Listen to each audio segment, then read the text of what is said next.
DDoS, or denial of service, attacks have been common around the world for 2 decades. Some of them are so powerful that it was impossible to stop it, and some of them were so weak that it was stopped in one day. DDoS are everywhere and are affecting the lives of people and groups of people. Some of the attacks are either caused by people that wanted their voice to be heard around the world and wanted a change in the government, while other attacks are caused by people who are jerks on the internet. The attacks are either on a person or a specific group. Whatever reason why the attacks exist, none of them are as powerful as Operation Mirai IoT botnet.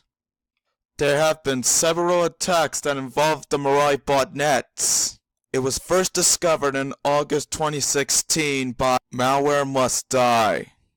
It wasn't the first time that the Mirai botnet have attacked the internet. The first activity of Operation Mirai IoT botnet happened at Rutgers University in 2014, and it happened for 2 years. The attack in Rutgers University caused students and staff to lose access to the internet, and many students struggled in their semester because of it. As if that wasn't bad enough, it only gets worse on October 2016.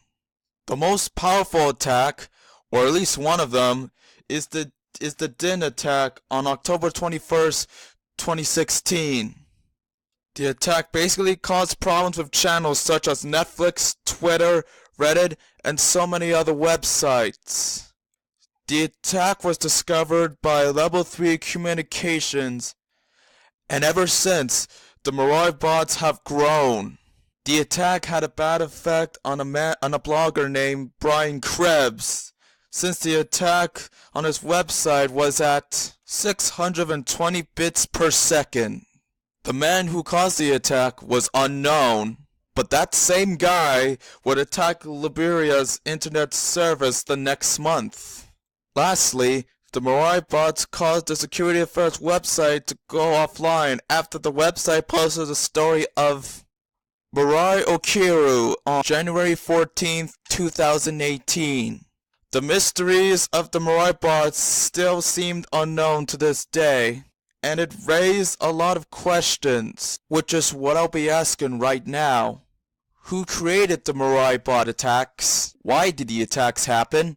What was the attacker's purpose? Is Mirai Okiru the man who caused the attacks, or was it done by someone else? If it was someone else, who was it? And is it possible to destroy the Mirai bot attacks, or is it so powerful that it's impossible to stop it? And if it is possible to stop it, how can it be stopped? Thank you, and stay safe.